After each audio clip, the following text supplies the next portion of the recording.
Olá a todas e todos, eu queria primeiro me desculpar pelo fato de eu não poder estar com vocês presencialmente hoje. Como vocês sabem, eu tive um problema, né?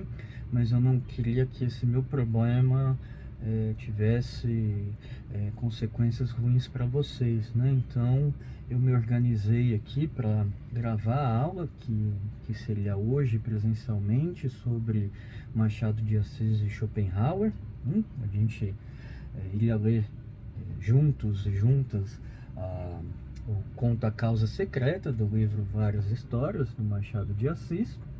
Infelizmente não foi possível, mas eu acho que essa aula gravada vai mitigar um pouco a perda que teríamos se não tivéssemos aula, né? Então queria pedir desculpa primeiro por isso. Em segundo lugar, pedir desculpas porque eu não sou a pessoa que tem os maiores conhecimentos de edição de vídeo, então eu não consigo fazer inserções no vídeo com algumas explicações ou alguns destaques. Vou deixar para vocês na plataforma do curso um documento à parte que depois de assistir a esse vídeo vocês podem consultar, porque tem um certo resumo com os principais indicativos, né? Acho que isso ajuda. E eu deixei também na plataforma o texto de Várias Histórias, caso vocês não tenham, ele é de domínio público, né, de fácil acesso, e também um outro conto machadiano que foi fortemente influenciado por Schopenhauer, que se chama O Autor de Si Mesmo, né? Vocês encontram isso na plataforma do curso. E o terceiro pedido de desculpas é por conta da situação precária aqui, sem os equipamentos adequados e com o entorno fazendo reformas. Eventualmente barulhos estranhos à aula podem surgir. Então eu já peço desculpas por isso, né? Enfim, Machado de Assis, ele foi leitor de Schopenhauer, né? Ele foi leitor de Schopenhauer numa edição francesa do Mundo como Vontade e Representação. Ele também acabou utilizando outros textos, sempre de tradução francesa, tal como a Metafísica do Amor, a Metafísica da Morte, para basear algumas coisas, né? Então, a aula de hoje a gente vai relembrar algumas coisas importantes de Schopenhauer e ler o conto A Causa Secreta, fazendo as devidas referências. E aí eu espero que fique clara a influência do filósofo da vontade no nosso autor, né? Começo a aula com 3 indicações de livros para quem tiver interesse em aprofundar essa relação entre Machado e Schopenhauer. O primeiro deles é do professor Miguel Reale, que tem como título A Filosofia na Obra de Machado de Assis e Antologia Filosófica de Machado de Assis, né? Um texto que aborda essa relação. Um outro texto, num outro livro, do Alfredo Puyol, com título só de Machado de Assis, né?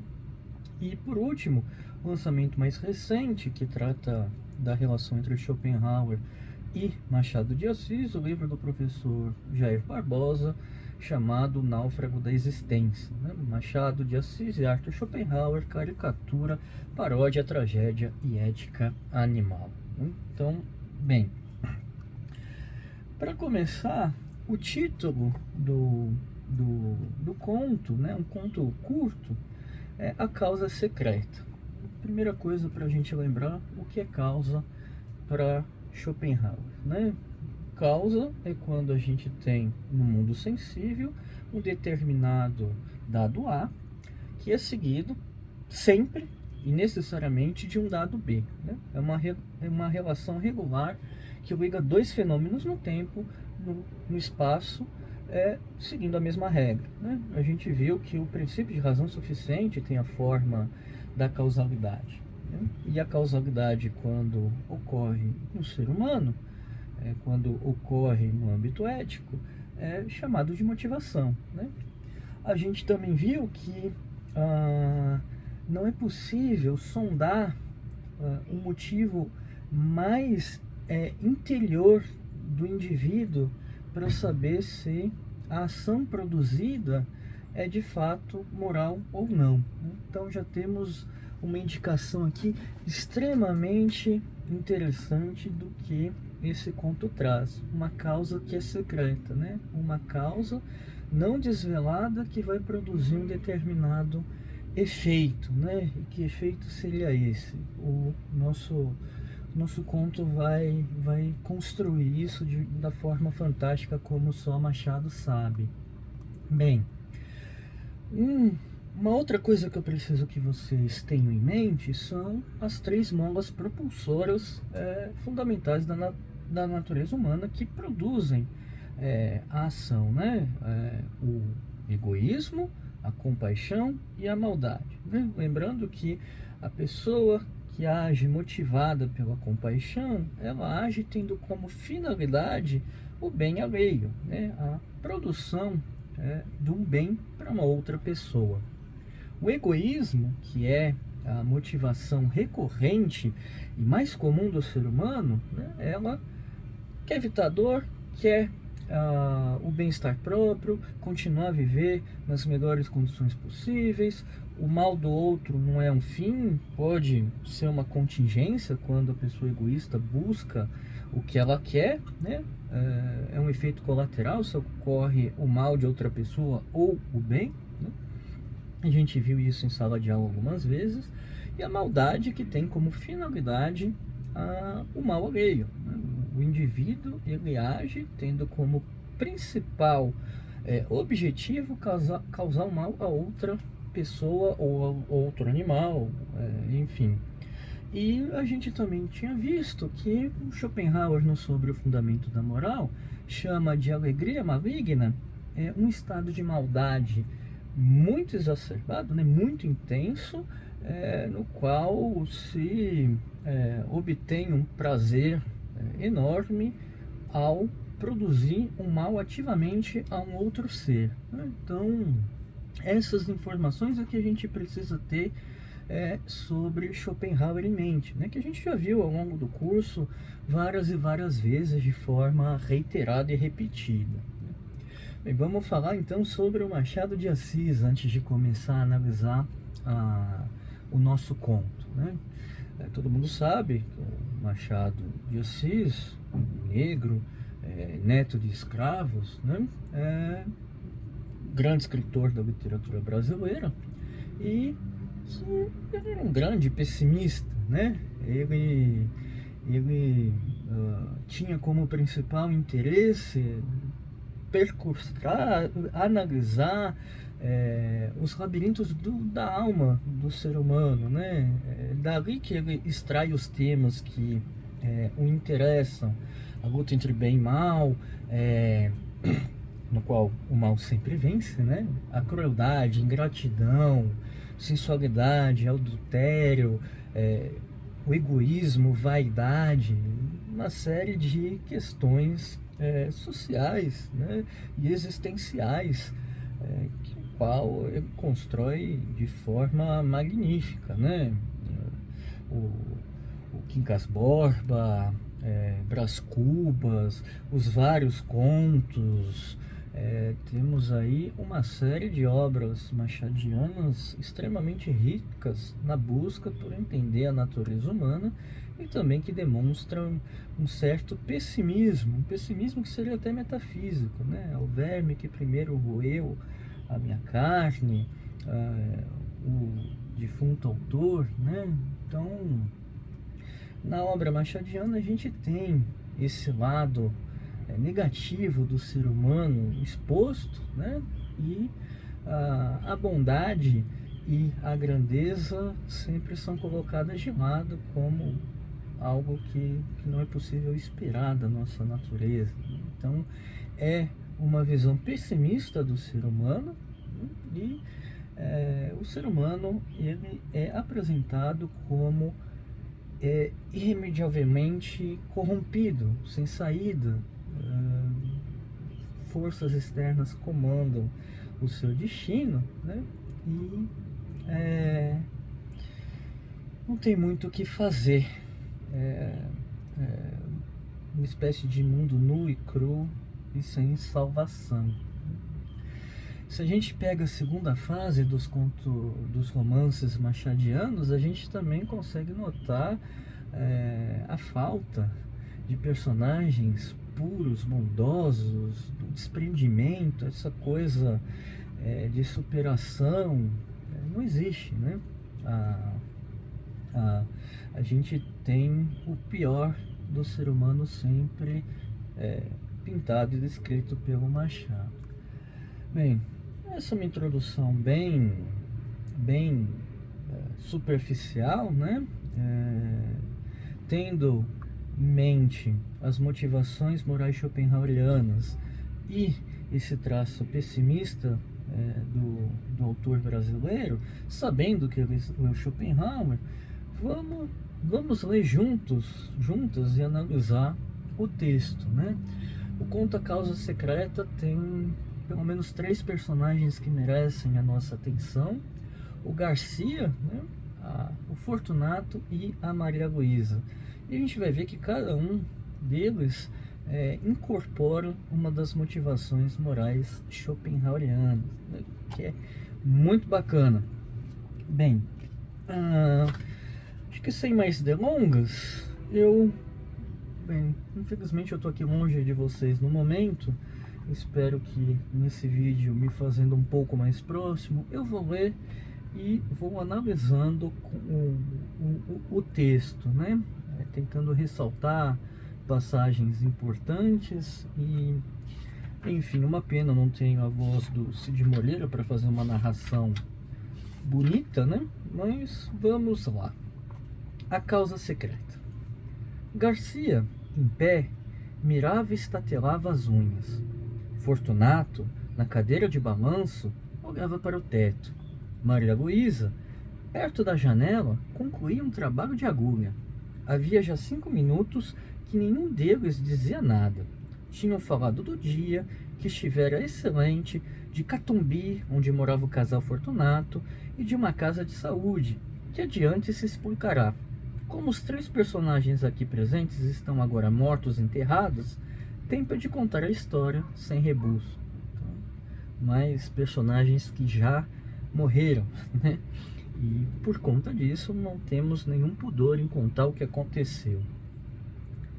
Tinham falado também de outra coisa, além daquelas 3, coisa tão feia e grave que não lhes deixou muito gosto para tratar do dia, do bairro e da casa de saúde. Toda a conversação a este respeito foi constrangida. Agora mesmo, os dedos de Maria Luísa parecem ainda trêmulos, ao passo que há no rosto de Garcia uma expressão de severidade que lhe não é habitual. Em verdade, o que se passou foi de tal natureza que, para fazê-lo entender, é preciso remontar a origem da situação. Então aqui, remontar a origem da situação para poder explicar, né? Não é diretamente, mas a gente pode ver nisso o princípio de razão suficiente, né? Remontar uma determinado efeito, uma determinada ação, a sua origem, para poder entendê-la, né? Então, podemos notar esse traço que não deve ser direto. Garcia tinha se formado em medicina no ano anterior, 1861. No ano de 1860, estando ainda na escola, encontrou-se com Fortunato, pela primeira vez, à porta da Santa Casa. Entrava quando o outro saía. Fez-lhe impressão a figura. Mas, ainda assim, tê-la-ia esquecido se não fosse o segundo encontro, poucos dias depois. Morava na rua de Dom Manuel. Uma de suas raras distrações era ir ao teatro de São Januário, que ficava perto, entre essa rua e a praia. Ia 1 ou 2 vezes por mês e nunca achava acima de 40 pessoas. Só os mais intrépidos ousavam estender os passos até aquele recanto da cidade. Uma noite, estando nas cadeiras, apareceu ali Fortunato e sentou-se ao pé dele. A peça era um dramalhão, cozido a facadas, ouriçado de imprecações e remorsos, mas Fortunato ouvia com singular interesse. Nos lances dolorosos, a atenção dele redobrava. Se você estiver assistindo essa aula com o conto do lado, grifa esse trecho. Nos lances dolorosos, a atenção dele redobrava. Os olhos iam avidamente de um personagem a outro, a tal ponto que o estudante suspeitou haver na peça reminiscências pessoais do vizinho. No fim do drama veio uma farsa, mas Fortunato não esperou por ela e saiu. Garcia saiu atrás dele. Fortunato foi pelo Beco do Cotovelo, Rua de São José, até o Largo da Carioca. Ia devagar, cabisbaixo, parando às vezes para dar uma bengalada em algum cão que dormia. Se você tiver com o conto, grifa também essa parte, parando às vezes para dar uma bengalada em algum cão que dormia. O cachorrinho Caramelo está quietinho, dormindo na rua e recebe uma bengalada gratuitamente. O cão ficava ganindo e ele ia andando. No Largo da Carioca, entrou num tilbury e seguiu para os lados da Praça da Constituição. Garcia voltou para casa sem saber mais nada. Decorreram algumas semanas. Uma noite, eram 9 horas, estava em casa, quando ouviu rumor de vozes na escada. Desceu logo do sótão, onde morava, ao primeiro andar, onde vivia um empregado do arsenal de guerra. Era este que alguns homens conduziam, escada acima, ensanguentado. O preto que o servia acudiu a abrir a porta. O homem gemia, as vozes eram confusas, a luz pouca. Deposto o ferido na cama, Garcia disse que era preciso chamar o médico. Já aí vem um, acudiu alguém. Garcia olhou. Era o próprio homem da Santa Casa e do teatro. Imaginou que seria parente ou amigo do ferido, mas rejeitou a suposição desde que lhe ouvira perguntar se este tinha família ou pessoa próxima. Disse-lhe o preto que não, e ele assumiu a direção do serviço, pediu às pessoas estranhas que se retirassem, pagou os carregadores e deu as primeiras ordens. Sabendo que o Garcia era vizinho e estudante de medicina, pediu-lhe que ficasse para ajudar o médico. Em seguida, contou o que se passara. Foi uma malta de capoeiras. Eu vinha do quartel de Moura, onde fui visitar um primo, quando ouvi um barulho muito grande e logo depois um ajuntamento. Parece que eles feriram também a um sujeito que passava e que entrou por um daqueles becos, mas eu só vi este senhor que atravessava a rua no momento em que um dos capoeiras, roçando por ele, meteu-lhe o punhal. Não caiu logo, disse onde morava e como era a 2 passos, achei melhor trazê-lo. Conhecia-o antes? Perguntou Garcia. Não, nunca o vi. Quem é? É um bom homem, empregado do arsenal de guerra. Chama-se Gouveia. Não sei quem é. Médico e subdelegado vieram daí a pouco. Fez-se o curativo e tomaram-se as informações. O desconhecido declarou chamar-se Fortunato Gomes da Silveira, ser capitalista, solteiro, morador em Catumbi. A ferida foi reconhecida grave. Durante o curativo, ajudado pelo estudante, Fortunato serviu de criado, segurando a bacia, a vela, os panos, sem perturbar nada, olhando friamente para o ferido, que gemia muito. Fortunato está ajudando de forma ativa no cuidado do ferido, né? Entrega nesse cuidado. No fim, entendeu-se particularmente com o médico, acompanhou-o até o patamar da escada e reiterou ao subdelegado a declaração de estar pronto a auxiliar as pesquisas da polícia. Os dois saíram, ele e o estudante ficaram no quarto. Garcia estava atônito. Olhou para ele, viu sentar-se tranquilamente, estirar as pernas, meter as mãos nas algibeiras das calças e fitar os olhos no ferido. Os olhos eram claros, cor de chumbo, moviam-se devagar e tinham uma expressão dura, seca e fria. Cara magra e pálida, uma tira estreita de barba por baixo do queixo e de uma têmpora a outra, curta, ruiva e rara. Teria 40 anos. De quando em quando voltava-se para o estudante e perguntava alguma coisa acerca do ferido, mas tornava logo a olhar para ele, enquanto o rapaz lhe dava a resposta. A sensação que o estudante recebia era de repulsa ao mesmo tempo que de curiosidade. Não podia negar que estava assistindo a um ato de rara dedicação. E se era desinteressado como parecia, não havia mais que aceitar o coração humano como um poço de mistérios. Aqui, grifem se puder. E se era desinteressado como parecia, não havia mais que aceitar o coração humano como um poço de mistérios, né? Essa ajuda desinteressada, né, é o que até então a gente recorda como sendo uma ação moral para Schopenhauer, né? Uma ação desinteressada visando o bem alheio. Fortunato saiu pouco antes de 1 hora. Voltou nos dias seguintes, mas a cura fez-se depressa e, antes de concluída, desapareceu sem dizer ao obsequiado onde morava. Foi o estudante que lhe deu as indicações do nome, rua e número. Vou agradecer-lhe a esmola que me fez, logo que posso sair, disse o convalescente. Correu a Catumbi daí a 6 dias.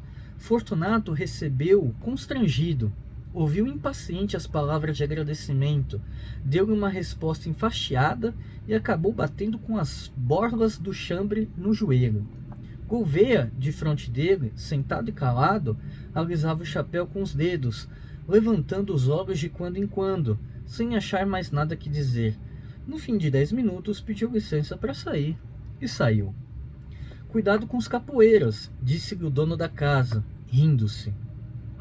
O pobre diabo saiu de lá mortificado, humilhado, mastigando a custo desdém, forcejando por esquecê-lo, explicá-lo ou perdoá-lo, para que no coração só ficasse a memória do benefício.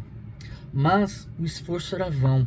O ressentimento, hóspede novo e exclusivo, entrou e pôs fora o benefício, de tal modo que o desgraçado não teve mais que trepar a cabeça e refugiar-se ali como uma simples ideia. Foi assim que o próprio benfeitor insinuou a este homem o sentimento da ingratidão. Tudo isso assombrou Garcia. Este moço possuía em germe a faculdade de decifrar os homens, de decompor os caracteres. Tinha o amor da análise e sentia o regalo que dizia ser supremo de penetrar muitas camadas morais, até apalpar o segredo de um organismo.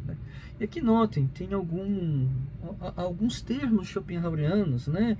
Decifrar o caráter de um homem, enfim, camadas morais. A gente está aqui num terreno da moralidade e da tentativa de compreender o ser humano, né? E o Garcia era um especialista nisso e ficou um tanto perplexo porque não conseguia fazer isso com Fortunato. Picado de curiosidade, lembrou-se de ir ter com o homem de Catumbi, mas advertiu que nem recebera dele o oferecimento formal da casa. Quando menos, era-lhe preciso um pretexto, e não achou nenhum. Tempos depois, estando já formado e morando na rua de Mata-Cavalos, perto da do Conde, encontrou Fortunato em uma gôndola. Encontrou-o ainda outras vezes, e a frequência trouxe a familiaridade.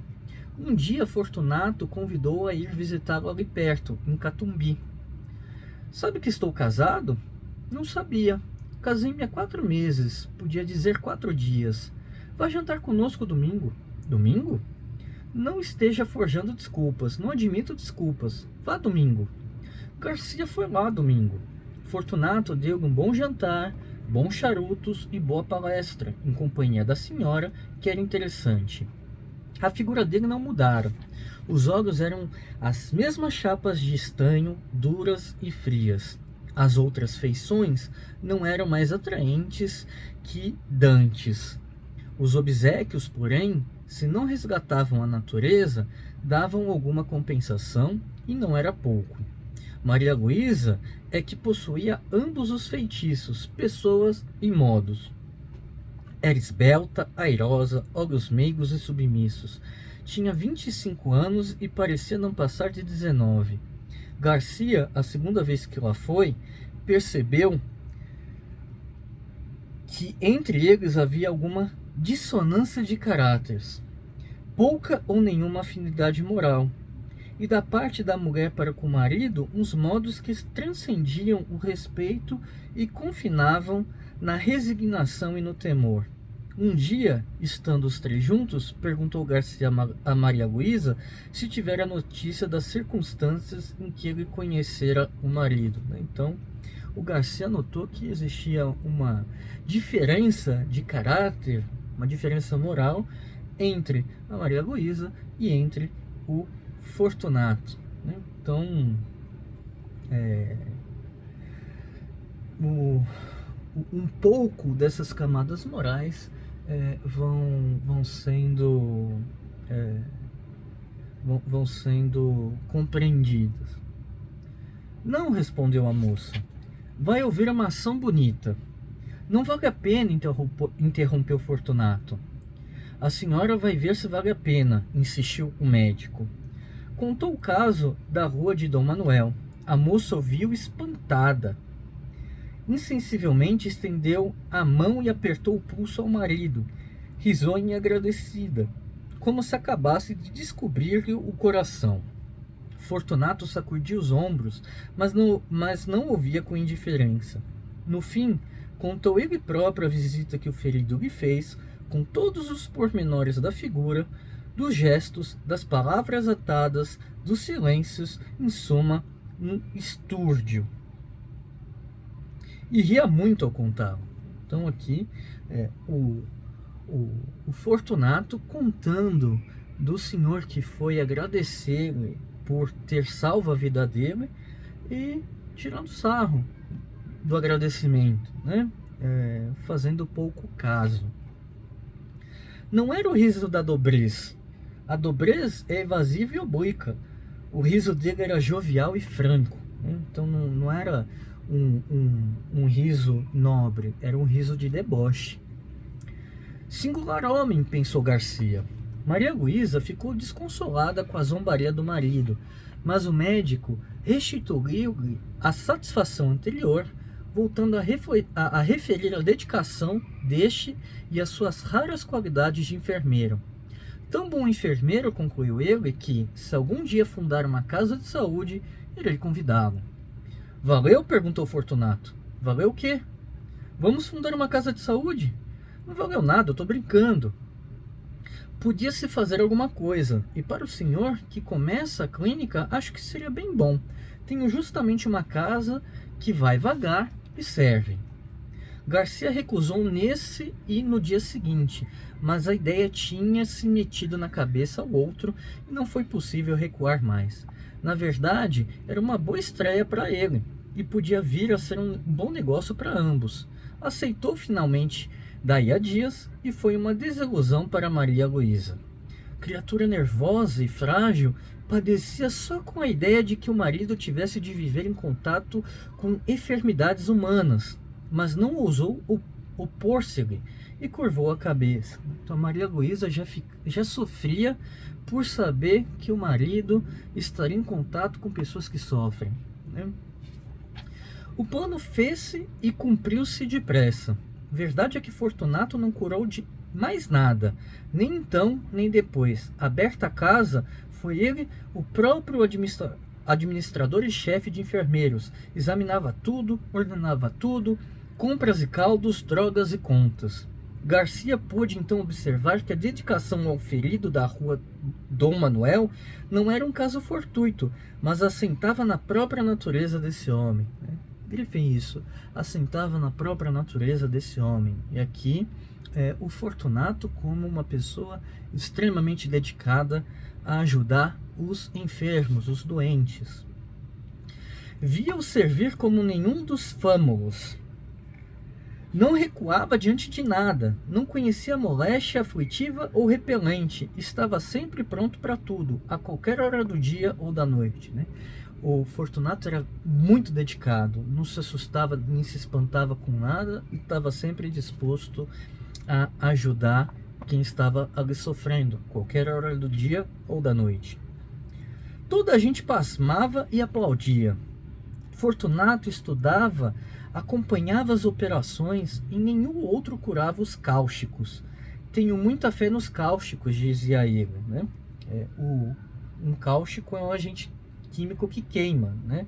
Que corrói, que destrói tecidos orgânicos e, por conseguinte, gera muita dor. A comunhão dos interesses apertou os laços da intimidade. Garcia tornou-se familiar na casa. Ali jantava quase todos os dias. Ali observava a pessoa e a vida de Maria Luísa, cuja solidão moral era evidente. E a solidão como que lhe duplicava o encanto. Garcia começou a sentir que alguma coisa o agitava, quando ela aparecia, quando falava, quando trabalhava, calada, ao canto da janela, ou tocava ao piano umas músicas tristes. Manso e manso, entrou-lhe o amor no coração. Quando deu por ele, quis expeli-lo para que entre ele e Fortunato não houvesse outro laço que o da amizade. Mas não pôde. Pôde apenas trancá-lo. Veja, mais algo que mais um indício schopenhaueriano, né? A gente não controla o que a gente quer, né? Ele conseguiu momentaneamente apaziguar isso, porque um contramotivo mais forte se apresentava, né? A amizade do amigo Fortunato. Maria Luísa compreendeu ambas as coisas, a afeição e o silêncio, mas não se deu por achada. No começo de outubro, deu-se um incidente que desvendou ainda mais os olhos do médico a situação da moça. Fortunato metera-se a estudar anatomia e fisiologia e ocupava-se nas horas vagas em rasgar e envenenar gatos e cães. Como os guinchos dos animais atormentavam os doentes, mudou o laboratório para casa e a mulher, com posição nervosa, teve de o sofrer. Então, os guinchos, né, os ganidos, os sons de dor dos animais incomodavam os doentes da casa de saúde que o Garcia fundou. E o que o Fortunato fez levou essas experimentações anatômicas e fisiológicas para a própria casa. Quem passou a sofrer com esses barulhos, né, foi a Maria Luísa, né, que se compadecia com o sofrimento desses animais. Um dia, porém, não podendo mais, foi ter com o médico e pediu-lhe que, como coisa sua, alcançasse do marido a cessação de tais experiências. A Maria Luísa foi pedir para o Garcia dar um jeito de convencer o Fortunato a parar com esses experimentos. Mas a senhora mesma, Maria Luísa, acudiu sorrindo. Ele naturalmente achará que sou criança. O que eu queria é que o senhor, como médico, lhe dissesse que isso me faz mal. E creia que faz. Aqui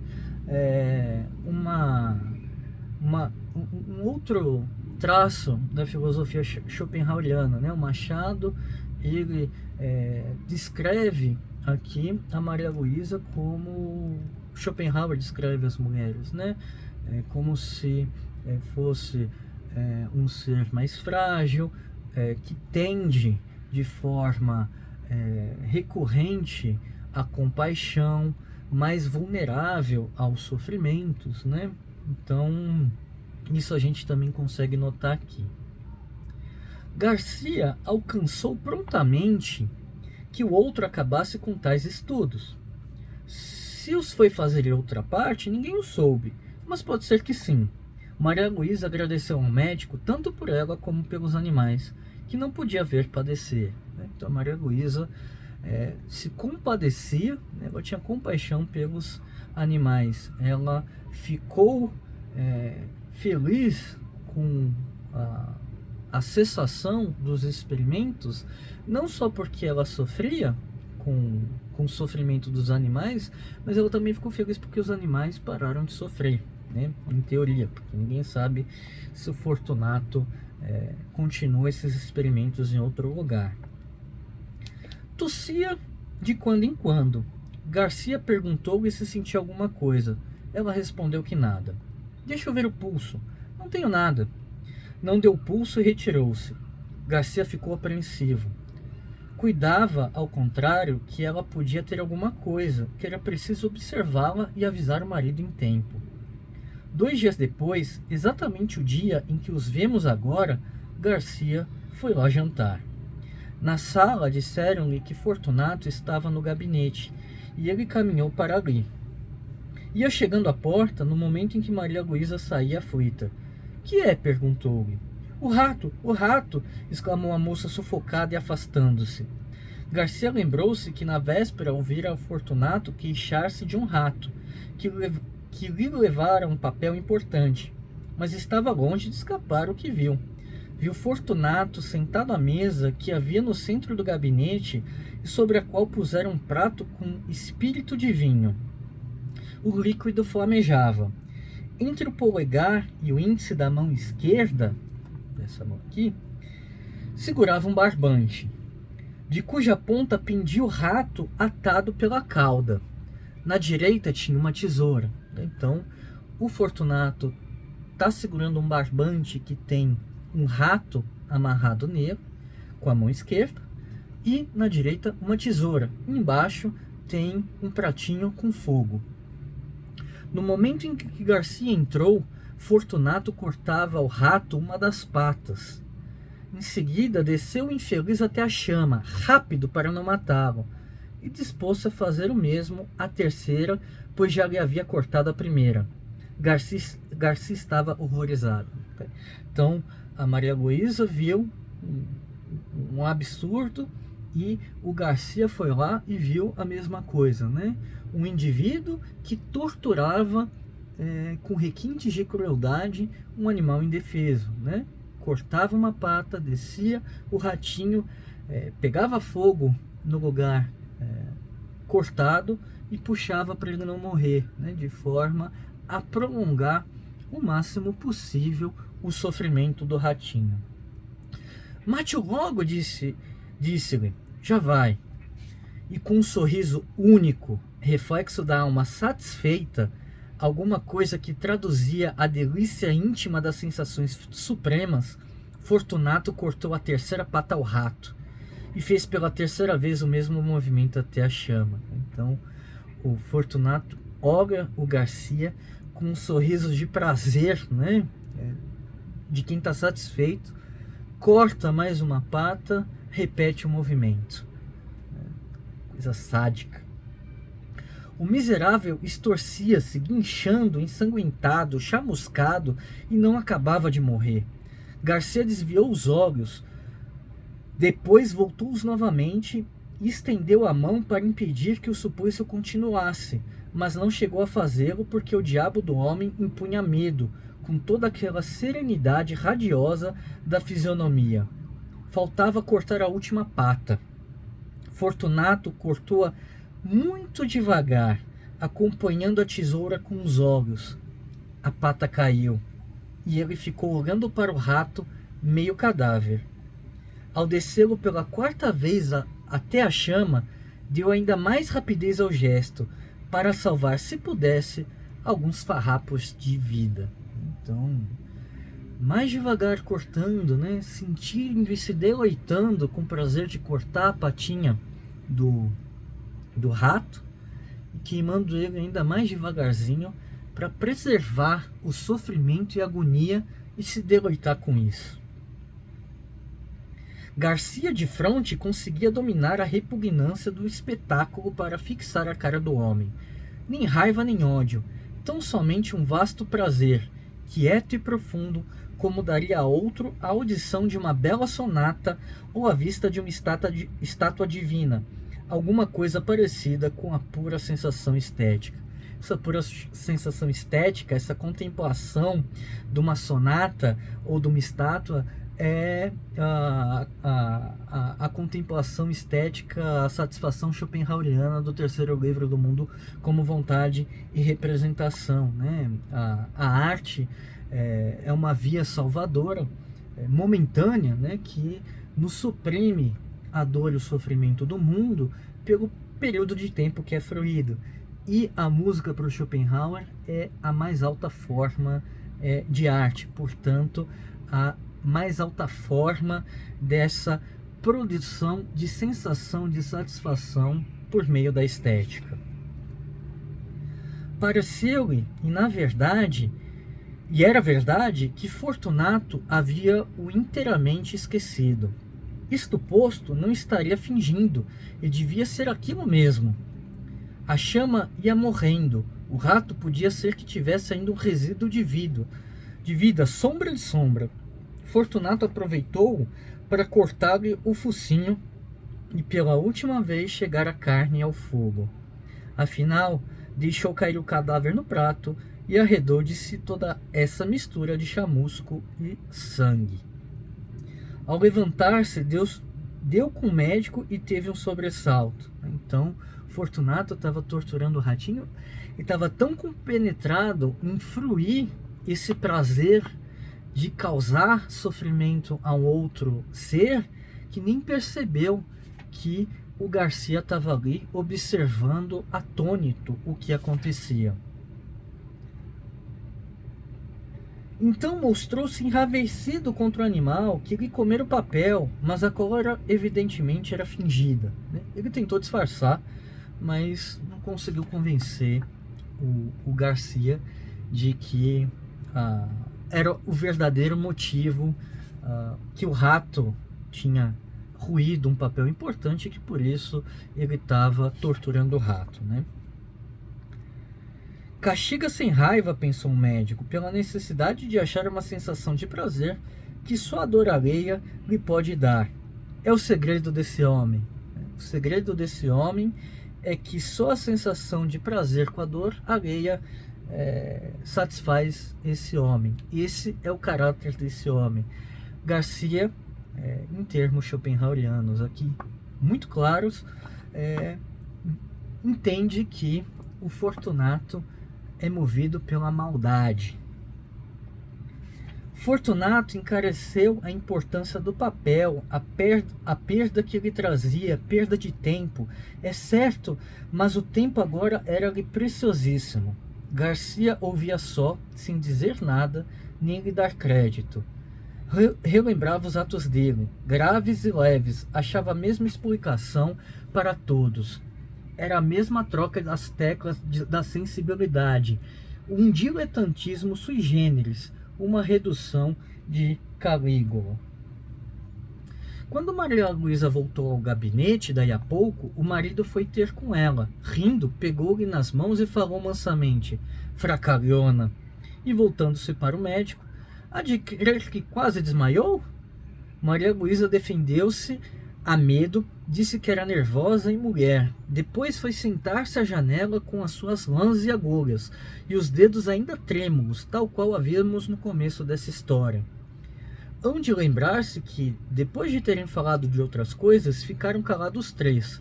O marido sentado e olhando para o teto, o médico estalando as unhas. Pouco depois foram jantar. Mas o jantar não foi alegre. Maria Luísa cismava e tossia. O médico indagava de si mesmo se ela não estaria exposta a algum excesso na companhia de tal homem. Era apenas possível, mas o amor trocou-lhe a possibilidade em certeza, tremeu por ela e cuidou de os vigiar. O Garcia aqui, ele presta atenção na Maria Luísa e quer cuidar dela, não simplesmente porque a quer bem, mas porque ele a ama, né? Então é um cuidado interessado, é um cuidado, em termos schopenhauerianos, egoísta, que não visa somente o bem da Maria Luísa, né? Visa a satisfação própria do Garcia. Ela tossia e não se passou muito tempo que a moléstia não tirasse a máscara. Era a tísica, velha dama insaciável que chupa a vida toda, até deixar um bagaço de ossos. A Maria Luísa tinha a doença tísica, ela tinha tuberculose. Tuberculose, à época, não tinha cura, né? E quem pegava tuberculose sofria um longo processo de degradação até o falecimento. Fortunato recebeu a notícia como um golpe. Amava deveras a mulher, a seu modo, estava acostumado com ela, custava-lhe perdê-la. Não poupou esforços, médicos, remédios, ares, todos os recursos e todos os paliativos, mas tudo foi em vão. A doença era mortal. Nos últimos dias, em presença dos tormentos supremos da moça, a índole do marido subjugou qualquer outra afeição. Não a deixou mais. Fitou o olho baço e frio naquela decomposição lenta e dolorosa da vida. Bebeu uma a uma as aflições da bela criatura, agora magra e transparente, devorada de febre e minada de morte. Egoísmo aspérrimo, faminto de sensações, não lhe perdoou um só minuto de agonia, nem lhe os pagou com uma só lágrima, pública ou íntima. Só quando ele expirou é que ele ficou aturdido. Voltando a si, viu que estava outra vez só. De noite, indo repousar uma parenta de Maria Luísa, que ajudava a morrer, ficaram na sala Fortunato e Garcia, velando o cadáver, ambos pensativos. Mas o próprio marido estava fatigado. O médico disse-lhe que repousasse um pouco. Vá descansar. Passe pelo sono 1 hora ou 2, eu irei depois. Fortunato saiu, foi deitar-se no sofá da saleta contígua e adormeceu logo. 20 minutos depois acordou, quis dormir outra vez, cochilou alguns minutos até que se levantou e voltou à sala. Caminhava nas pontas dos pés para não acordar a parenta que dormia perto. Chegando à porta, estacou assombrado. Garcia tinha-se chegado ao cadáver. Levantara o lenço e contemplara por alguns instantes as feições defuntas. Depois, como se a morte espiritualizasse tudo, inclinou-se e beijou-a na testa. Foi nesse momento que Fortunato chegou à porta. Estacou assombrado. Não podia ser o beijo da amizade. Podia ser o epílogo de um livro adúltero. Não tinha ciúmes, note-se. A natureza compô-lo de maneira que não lhe deu ciúmes nem inveja, mas dera-lhe vaidade, que não é menos cativa ao ressentimento. Olhou assombrado, mordendo os beiços. Então, Garcia chega na porta, olhando à espreita, e nota... Fortunato chega à espreita e nota o Garcia dando um beijo na testa da Maria Luísa, um beijo que não podia ser um beijo da amizade, né? Um beijo de alguém que era apaixonado, e o Fortunato, muito mais por vaidade do que por ciúmes, ficou aturdido ali, né? Entretanto, Garcia inclinou-se ainda mais para beijar outra vez o cadáver, mas então não pôde mais. O beijo rebentou em soluços e os olhos não puderam conter as lágrimas, que vieram em borbotões, lágrimas de amor calado e irremediável desespero. Fortunato, à porta onde ficara, saboreou tranquilo essa explosão de dor moral que foi longa, muito longa, deliciosamente longa. Esse é um fim fantástico, porque a gente tem a apresentação do Garcia como uma típica pessoa egoísta, tal como Schopenhauer mostra que são as nossas motivações maiores, né, recorrentes. A grande parte dos seres humanos são egoístas. O Machado pinta, descreve a Maria Luísa exatamente como a mulher que o Schopenhauer descreve, né? Mais frágil, com um intelecto um tanto inferior ao do homem, né? Mas com uma tendência à compaixão muito superior. E a Maria Luísa, ela age de forma compassiva, né? Ela se compadece do sofrimento dos animais, das outras pessoas, do sofrimento alheio, né? Ela sente esses sofrimentos como se fossem dela. E por último, o Fortunato, que no início do conto parece ser alguém que ajuda as pessoas por compaixão, para aliviar a dor e sentimento, quando na verdade ele só está fruindo e se deliciando com o sofrimento alheio, né?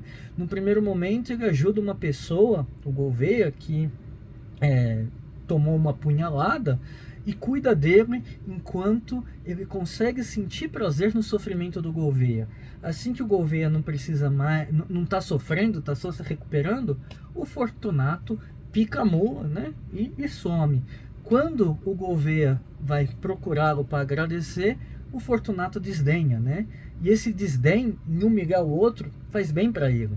E no final, o maior prazer possível, né? Um prazer que talvez só a literatura possa exemplificar, o prazer da dor sublime do outro, né?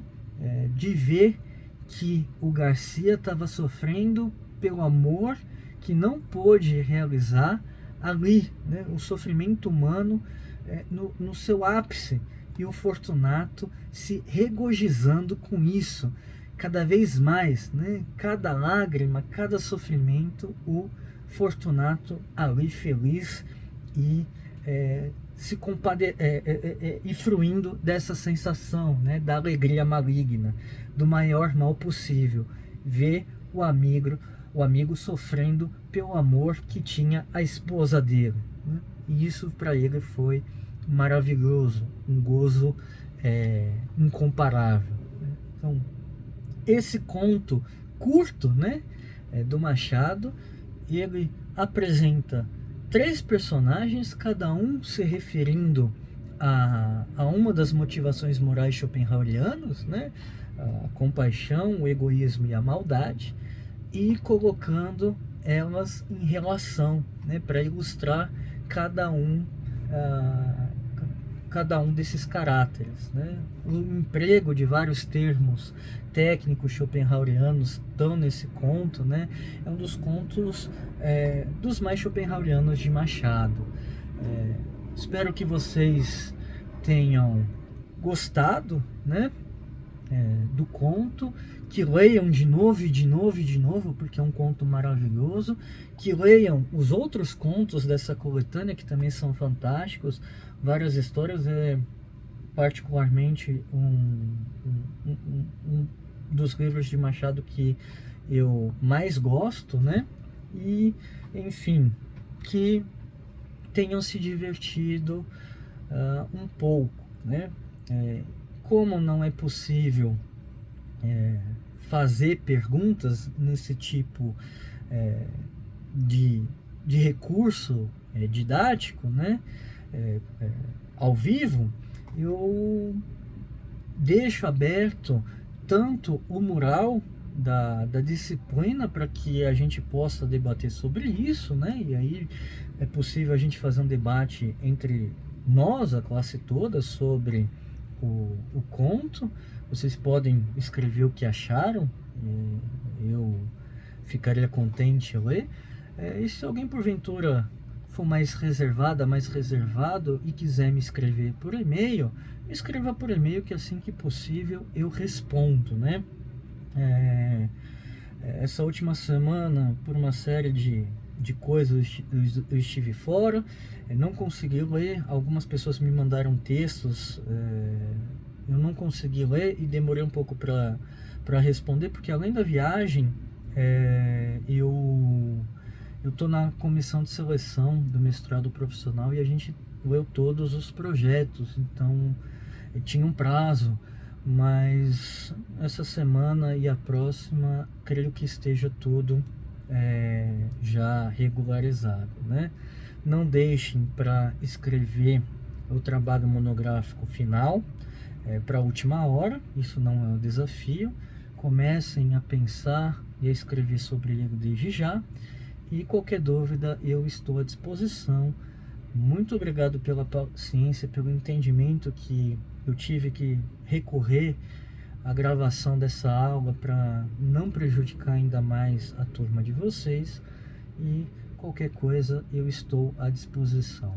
Um forte abraço.